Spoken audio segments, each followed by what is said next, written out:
Let's do this. Now we're on. Amin, happy Tuesday. How's it going, man? Good, man. Starting the morning off right, I guess.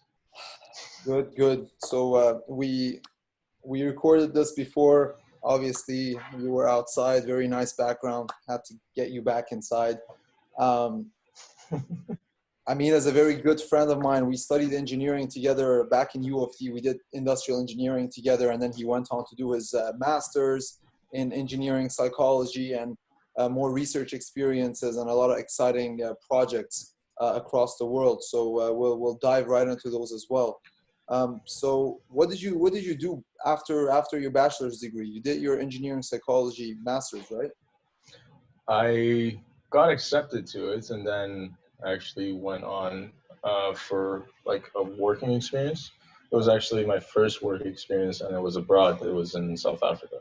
So I was working at a non-profit for 3 to 4 months. They had two sides to them.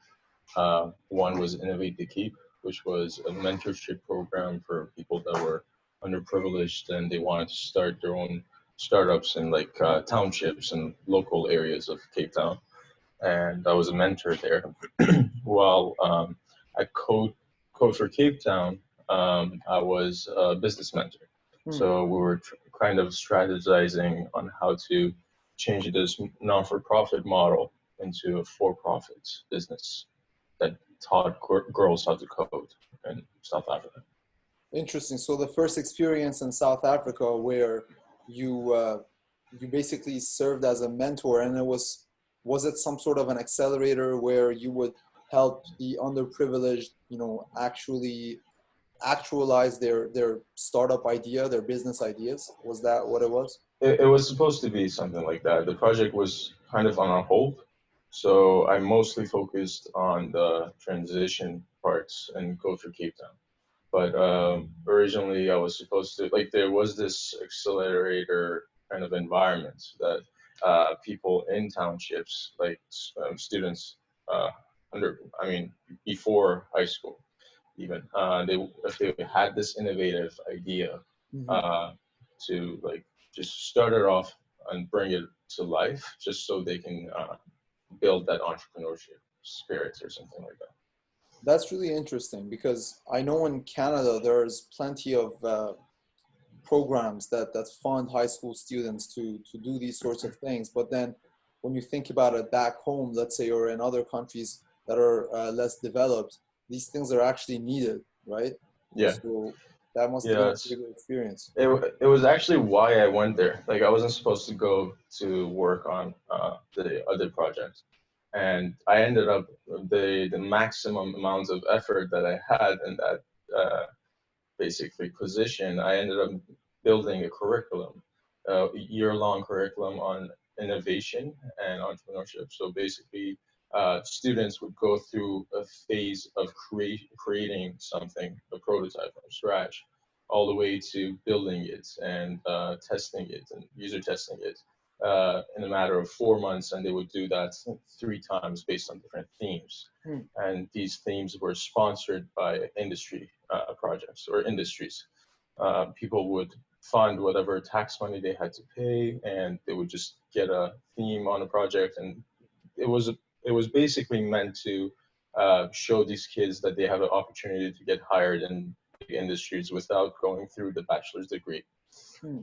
which was very interesting. Yeah, That's nice. And what was the age range of these kids? it was supposed to be for students that are in middle school all the way to early years of high school. Man, that's really interesting because I think at that age, one of the things that usually schools, especially public schools, don't teach is problem solving and critical thinking. Yeah. So when you develop that sort of curriculum, it seems like they do learn about these concepts a lot. Of course, yeah. Especially kids in townships. Like these kids don't have access to any educational textbooks. If they do, it's within the school. It's a very unsafe environment, and it's just a very interesting area to be in Hmm. and explore and try to ideate and innovate based on the situation that you're in. Like I remember there was this kid that wanted to build a set of headphones for himself that he wanted the headphones to be not visible, so if he's listening to music and walking in the township, Hmm. no one would steal it from him. And that was the idea, like that was the innovation that he was trying to get at, like how do you build the headphone that goes Wow. through the back of your clothes and into your like so nothing is visible. Like these small things based on what you're exposed to, like you always have the ability to innovate and create in different settings. So it was very interesting to experience that. Yeah, basically an idea that's born out of the current problem that they're facing, right? Their circumstances. So something that fits their circumstances. Uh, Exactly. I think that, in the future as well, if people continue to do, let's say, some things like you did for schools, where they place them in a position that they can grow and start learning about problem solving, critical thinking, about just thinking beyond their current circumstances, that's really invaluable. And so the other one where you said you were teaching girls how to code, was that it? Um, there was an institution that was like responsible for teaching girls how to code. Okay. I again focused on the transition from for that organization because it was a non-for-profit. I focused on how to bring that into a for-profit business, how to rebrand the website, the Mhm. brand itself, and the basically curriculums that we were suggesting, the kind of programs we had. I wanted to shift that so it is for-profit, it is a business structure, and it's like bringing in like monthly amounts of profit and funding from different places. That was also very interesting because we needed to, again, that was focused for kids from grade 1 all the way to grade 12 in Okay. high school. So everything, this organization mostly focused on reducing the cost and the effort of going to get a bachelor's degree from a like a university, and instead it would teach you really good like programming skills or innovation skills to Mhm. prevent you know, to actually give you the ability to do whatever you needed to after high school after an undergrad degree at a good university like University of Cape Town and just become who you wanted to earlier at a lower cost. Um, yeah, so in that situation, I kind of we brainstormed and we came up with different curriculums and different programs that we could get students to learn how to code Mhm. while experiencing different things that they want to. And by that I mean like we had curriculums, we developed curriculums like for people how to teach people how to code based on learning how to play music online, all Oh, the way to develop a web page, uh, gaming, creating your own game with code, and there was a fourth one.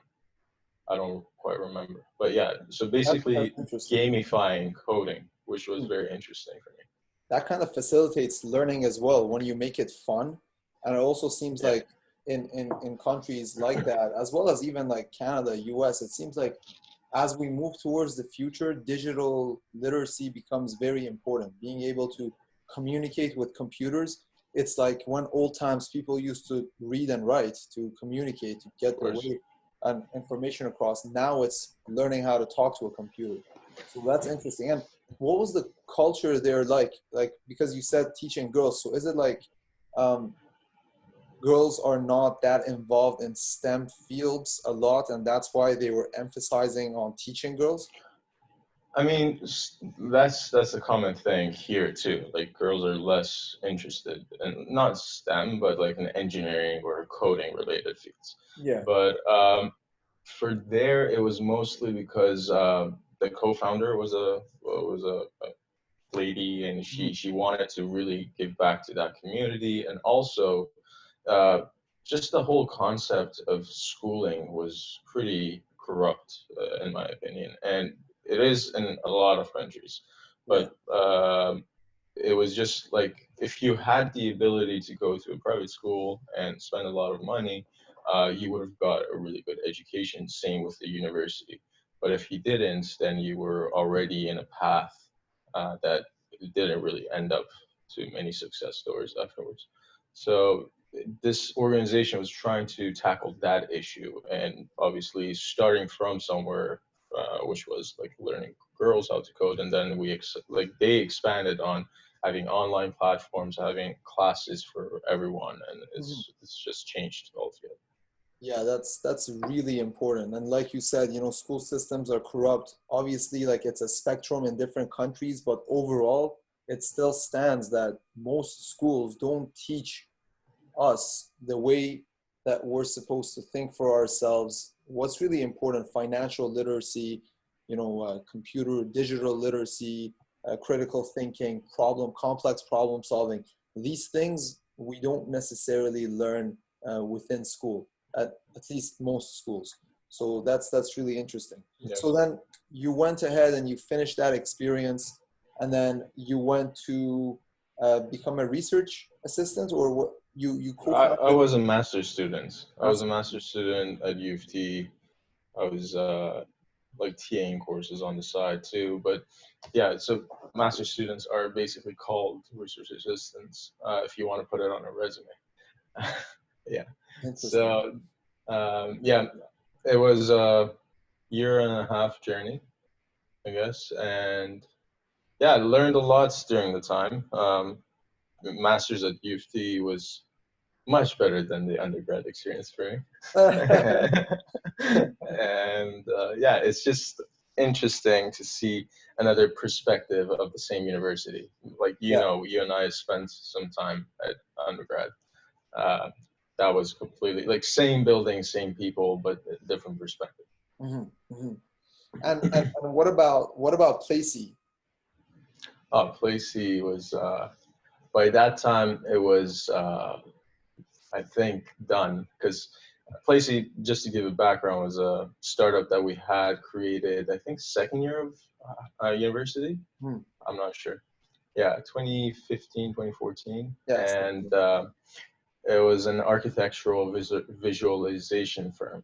It was basically trying to replicate blueprints for houses that were going pre-purchase houses, Hmm. condos mostly, into a 3D explorable, customizable environment. And we had really good quality coming out. That was basically the earlier times of VR, and the equipment wasn't as like I don't know, high capability, I guess, and the softwares were lower quality. But we had a good quality, and we presented it to a few organizations such as Trilol, like Sam is Right, and all that. And they were like, "We want catalog quality." And anyways, so the team kind of split up. One of us went to Intel, the other is the Deloitte, and I went on as well. And now I'm looking at it right now with COVID. I was like, oh my God, like we should have kept that company going, like kept it breathing, because this is the perfect time for it. Like people cannot go in person to see the houses, Yeah. Yeah. but yeah, they could have experienced and put a lot of money into it now. But anyways, Placey was split and kind of yeah gone by then. So you do have that sort of entrepreneurial spirit as well, right? I was looking at your website. I went Mm. through LinkedIn and I saw your website, and you had some very interesting visualizations around like Venn diagrams with engineering, entrepreneurship, data analytics. So Yeah, you are also interested in that like entrepreneurial area as well, right? of course, yeah. In fact, like this is what I what I want to focus in uh, more later in my career, like how to uh, build an ecosystem or an environment for entrepreneurs and startups Hmm. um, to flourish, but not in an environment that's like already has a lot of resources and all that, but mostly in environments that have less of resources available to them. How can you build that efficiency in starting businesses in those kind of environments, or businesses that are, or environments that are at risk, higher risk of political or like social economical factors or changes. yeah, I'm very interested in focusing on that. Hopefully, in the next Those couple of areas. years. So definitely not Silicon Valley. No, no, no. I mean, I try to like tell people like I've experienced different like if you think of a maturity diagram of a company, Yeah. it usually goes like this, and like there's the startup phase or the phase that's very early on, and then you move on to like uh, when the product is picking up, and then when it's cash cowing, and then when it's going down, Mhm. and I think of like ecosystems or startup ecosystems as something like that as well.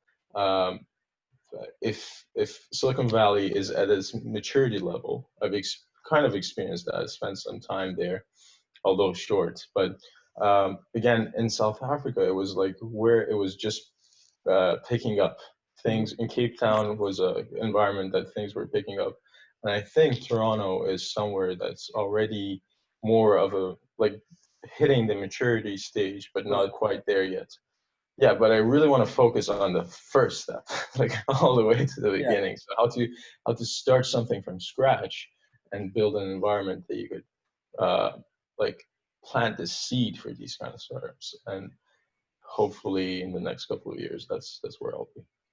That's nice. That's really important because the more that we move along, it's like first world countries and areas, like you said, where they're at the peak of their maturity, they're accelerating at an exponential level, and they're Hmm. just separating from other areas a lot faster. So it's important to, fund and plant seeds in those areas as well. Yeah. Um, so obviously that's one side, and then I was interested to know about your experience with engineering psychology, especially as it related to your research with autonomous vehicles and their effects on pedestrian reactions and interactions as well. How was that? How was your experience in Stanford? Um, it was good. Like it's funny because my master's thesis wasn't that at all. My master's thesis was a combination of marketing, brand loyalty, and like the perception of brands, basically. Right. Um, and then in the like, I basically submitted my thesis, and I was like, I'm done with this. I want to go to like just experience something else as well.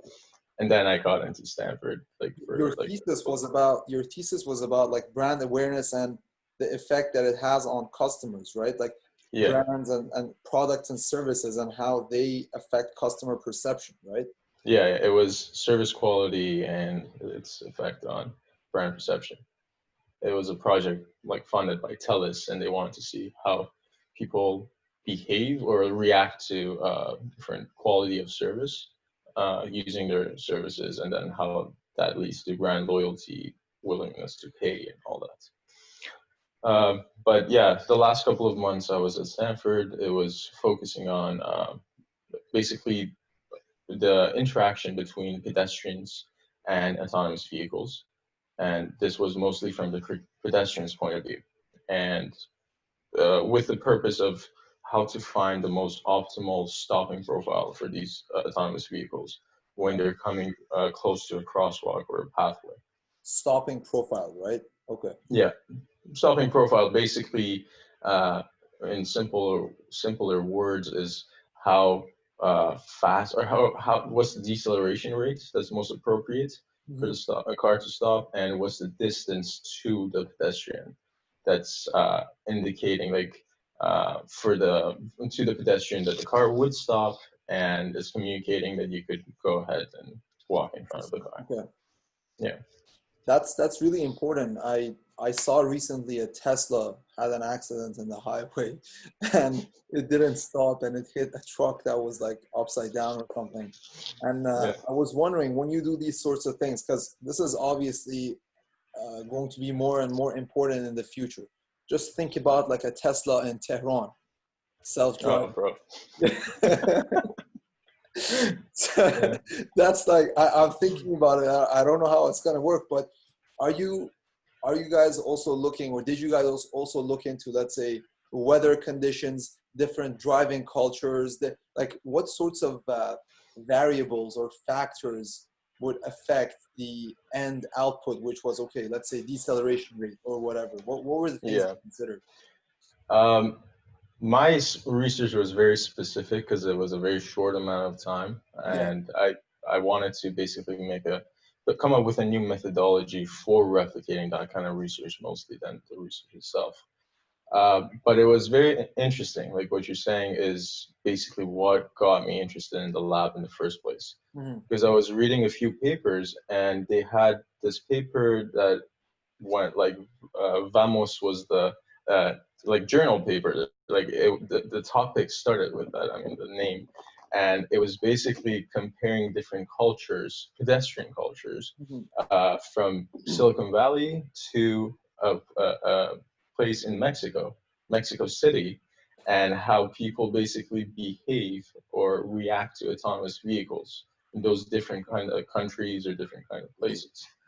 And it was very interesting to see how people react to an autonomous vehicle, how they trust it, how they believe in the vehicle's movements to be safe or not, based on just because it was in Silicon Valley and people obviously know more of or they're exposed to it Yeah.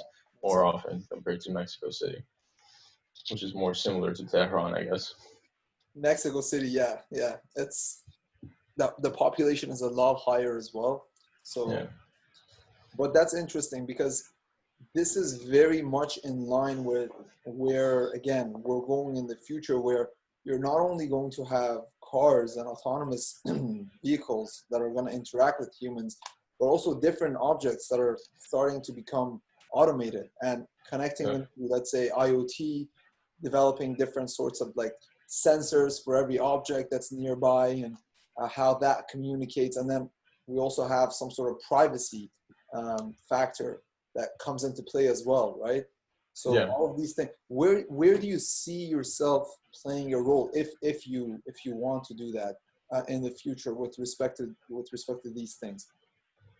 Hmm. Um, I really didn't think of it because I know the issue of privacy is a really big deal, Yeah, and we do still a lot of research on that area. But I think like for me, since I'm a human factors person, like I really like to look at everything from a top view and like bird's eye view and see how things interact with each other, and then how those interactions are like led to a human being or the person that's in the middle of things. And I think that's like the architecture of the whole, like the elements that are interacting with a human being. I think that's the complexity of that problem. I like, and I want to focus on that. that's why you're a systems engineer, man. Right? Industrial engineers, they like to look at things from a high level and see how different systems interact with each other. That's actually Yeah, where I'm interested in as well, because I see that I'm not a super technical person, but obviously it's very important and interesting for me to figure out what are the dynamics between the different systems that are playing with each other, right? Like in an ecosystem, you're going to have the technology, the people, and how they kind of interact with each other and their dynamics. So that's interesting. And do you think that you will continue within, let's say, where you are, and in terms of, let's say, working at a specific place in order to get the knowledge, and then maybe years later start something like that or start your own thing? Or do you think you're at a level where you have the knowledge and the capability to create your own path right now, and start where you are? it's very like it would be ignorance of me to say I'm at that level right now because there are people that are experts in these fields and they've like spent years Yeah. studying it and researching it.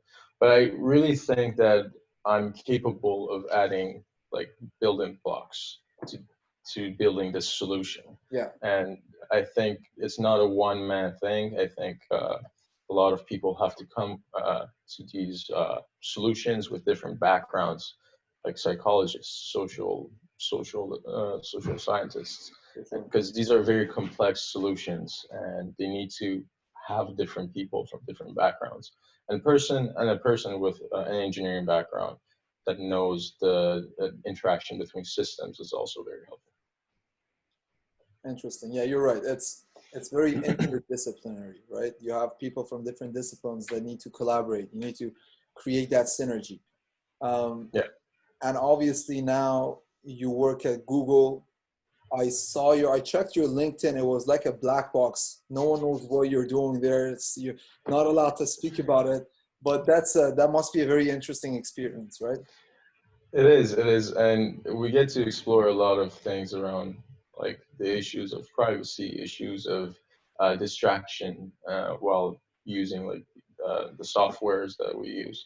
Basically, I'm on the Android Auto team. I can tell you that, and we work with user interfaces of Google within the vehicles Mm-hmm. and on the mobile app as well. So it's interesting to see how a platform can be carried first of all across different devices, different screens, and how to like build an interaction that's smooth across all of these platforms, that's safe, that's private. There are less of issues of privacy and just the whole dynamic of working at a bigger company as well. It's just very fascinating to me. For sure. And I'm very curious. I don't know if you've heard about that. You guys have talked about it, but obviously, as we move on, again, privacy is going to be a big thing, and we're collecting a lot of data. I mean, Google is collecting a lot of data from us, and in different ways, and it's going to keep getting more and more exponentially. So, what do you think about that? Do you think that at some point there's going to be some sort of intervention by a third party or some separate entity to minimize privacy damage or trespassing of personal information?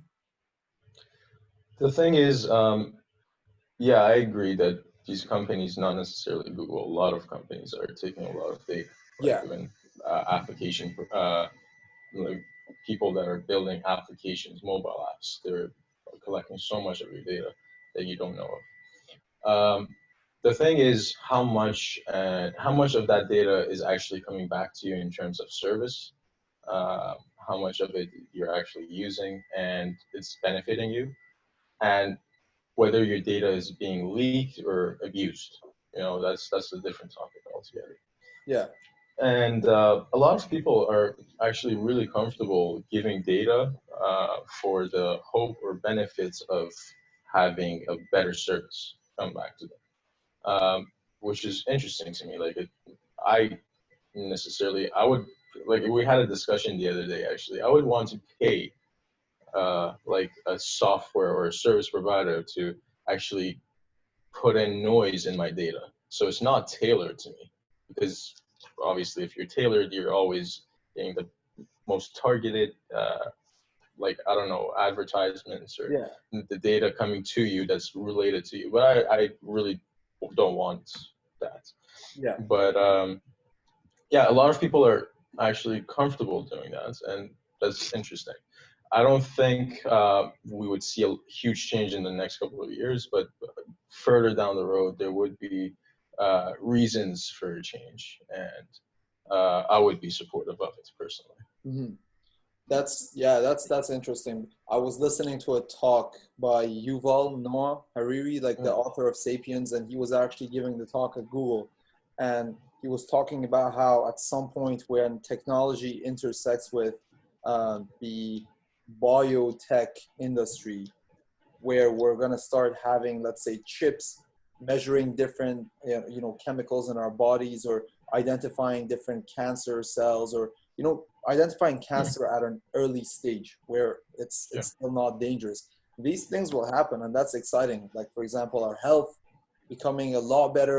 We understand about our own bodies a lot more, and then there's that privacy side. So obviously there's a lot of interesting discussions to be had around that as well. But yeah. Trade-offs, a lot of trade-offs in my opinion. yeah, exactly. Trade-offs.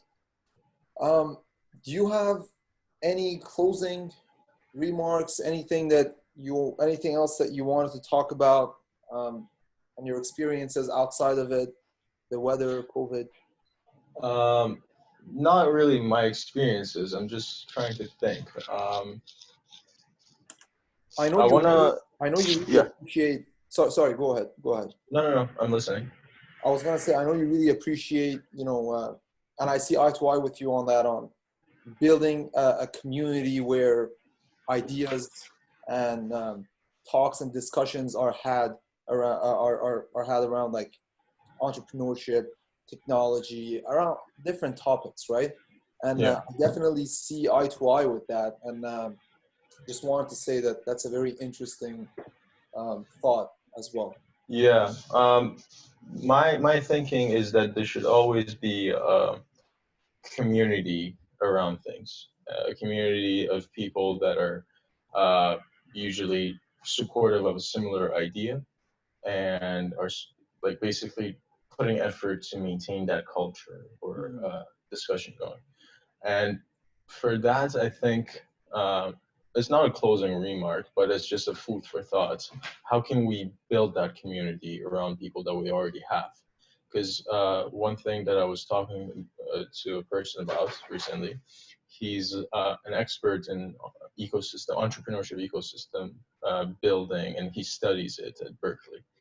And he was telling me that like there's this effect of people staying within a region after graduation and how that leads to building a community of entrepreneurs and supportive of ideas, venture capitalists, and all that. And basically, Toronto and Canada is an environment that people come and go a lot, but they like once they come here to settle, they stay within that region mostly. I feel like it's very important for people like you and I to initiate something to like, hold these people together, Mm. and just even if it's a random event like every other week or every 2 months, something like that. It's just those random events are the key to holding people and building a community that would eventually give back to so much more that it's not even comparable to what you put into it. So just a food for thought for people to that hear this, or for you and I to always put in efforts into keeping and building a community like that. Yeah, that's very true because you never really know what ideas might spark up from those different interactions that are to be had, right? Yeah, it's for me. It's not about really only ideas. It's not about only business.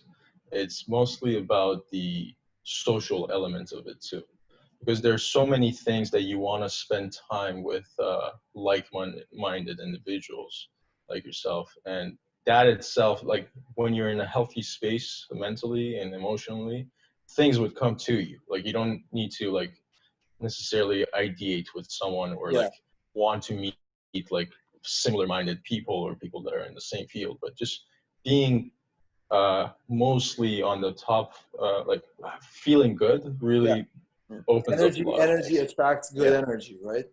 exactly. Yeah. Oh, that's interesting, man. That's really interesting. I definitely see eye to eye with that. And yeah, hopefully things like this will start, popping up the more that we go along, because it's just funny. Like we all started in school together. Everyone has different paths now, and they're kind of separated. So at some point, sooner or later down the road, if we can kind of merge and start, creating that dynamic again, that would be really interesting. Yeah, Um, for sure. well, thanks for your time, Amin. I know that you're also very Thank you. busy, but I appreciate the chat, man. Of course, and that's why I'm really supportive of these chats. It's because it could potentially start something like that. So Definitely. I agree, man. happy to be here. Appreciate it. Thank you.